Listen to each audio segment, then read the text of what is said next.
Salut camarades! Les plus curieux d'entre vous sauront que derrière le prince des vampires se cache Vlad Dracula, dit Tsiepes, un prince valaque du XVe siècle. Mais quel est le rapport entre ce guerrier historique et cette légende cauchemardesque? Deux questions se posent. Pourquoi se souvient-on de cet homme et pourquoi en avoir fait un vampire?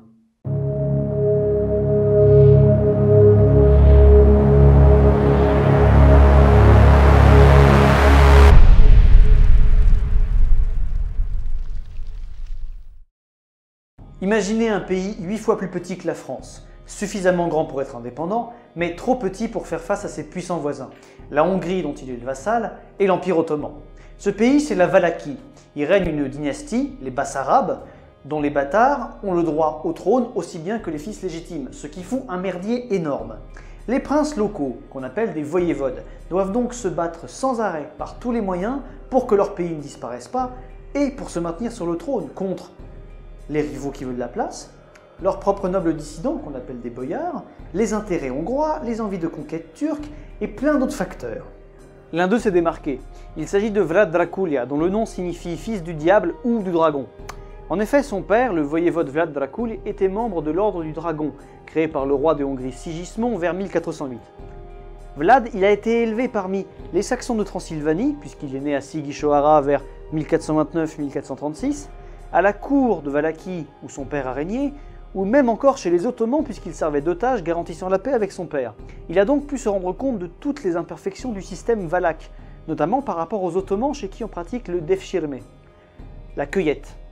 On ramasse les enfants chrétiens, on les convertit, on les éduque et ils deviennent les janissaires, l'élite de la société ottomane, qui, par leurs seules compétences, peuvent se hisser jusqu'aux plus hautes strates du pouvoir ottoman, et tous sont fidèles à leur maître, le sultan. Et ça, par rapport au merdier valaque, ça fascine Vlad. Son surnom, l'empaleur. Pourquoi? À l'époque, le pal, c'est un supplice pratiqué aussi bien chez les Hongrois que chez les Ottomans. Le pal, c'est un bâton à bout généralement rond qu'on plante dans le sol et dans le fondement de quelqu'un qui va aller glisser dessus lentement sans dommages intérieurs et qui va donc mourir de soif, de dessèchement et des petits peu de douleur aussi puisque ça va pas être cool, hein, faut bien l'avouer. Mais c'est un truc courant que Vlad a appliqué comme tous les autres monarques du coin de son temps. Et ce n'est pas, contrairement à ce que peuvent dire certains spécialistes, une pratique issue d'un quelconque traumatisme vécu par Vlad, enfant chez les Ottomans, chez qui la sodomie se pratique sur de jeunes enfants. Faut arrêter, messieurs, ce n'est pas parce que vous voulez mettre vos...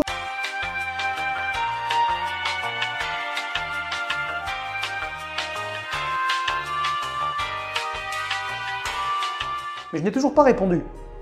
Pourquoi, dans des contrées si violentes et instables, dans des temps si violents et instables, ce mec se détache plus que les autres? Bon, ce n'est pas par la longévité de son règne.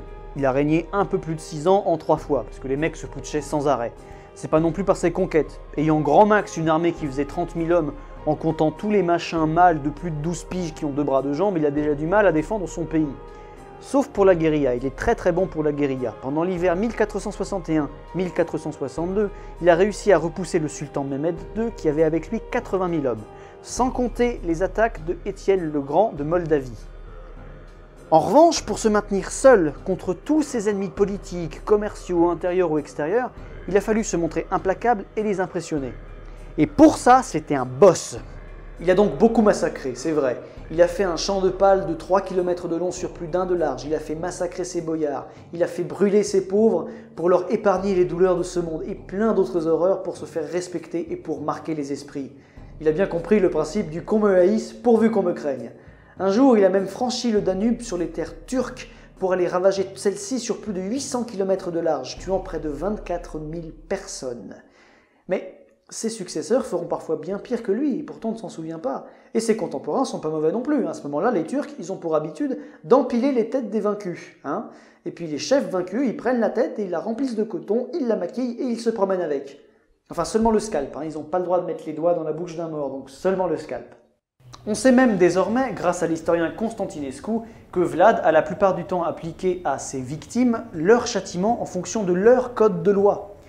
Particulièrement sévère certes, mais ce n'est pas de la cruauté de sa part. Alors pourquoi l'empaleur? Bien, même s'il s'est mieux démerdé que les autres, avant de finir assassiné ou au combat en 1476, il y a une arme contre laquelle il n'a jamais pu lutter. Ce qui a joué contre lui et qui est aujourd'hui une arme redoutable n'était à l'époque qu'une toute nouvelle invention. Ça! Oui, qu'est-ce que ce cher Gutenberg a créé dans les années 1450, hein? L'imprimerie. Et ce cher Matthias Corvin, roi de Hongrie, qui est donc le suzerain de Vlad, n'en a rien à foutre de lui, mais rien. Et il vient de recevoir beaucoup d'argent de la part du pape et de Venise pour aller faire une croisade contre les Turcs. Mais il n'a aucune envie de la faire, c'est vachement dangereux, il peut y laisser son royaume et sa vie. Alors pour ne pas la faire, il va capturer Vlad en 1462 et, pour se justifier auprès de l'Europe entière, qui considère que Vlad est un héros pour sa lutte désespérée contre les Turcs, véritable David affrontant Goliath, il va dire que Vlad est un traître, que Vlad il a essayé de vendre la Hongrie aux Turcs pour sa propre survie. Il a même créé des faux de toutes pièces. Bizarrement, c'est à ce moment-là qu'apparaît l'imprimé, le pamphlet imprimé, Histoire du voyevode Dracula, en 1463, qui rappelle tous les méfaits de Vlad, sans lien, sans logique, sans explication, racontés comme par un enfant de 5 ans. Il a fait ça, il a fait ça, il a fait ça. Exagérant tout dans des proportions énormes, le monstrant comme le pire des monstres existants, cruel, pervers, cynique, sanguinaire, ce que vous voulez. Il y a d'autres torchons qui viennent se rajouter à celui-là, comme Sur un tyran nommé Dracula, voyevode de Valachie, ou encore la Cosmographie universelle de 1544. Et comme tout ce qui est bien dégueulasse, ça connaît un franc succès populaire, jusqu'à la fin du XVIe siècle où on passe à autre chose. Mais il n'en fallait pas plus pour ternir la mémoire de cet homme, et pour le faire entrer définitivement dans la légende. Mais ça, c'est du côté occidental.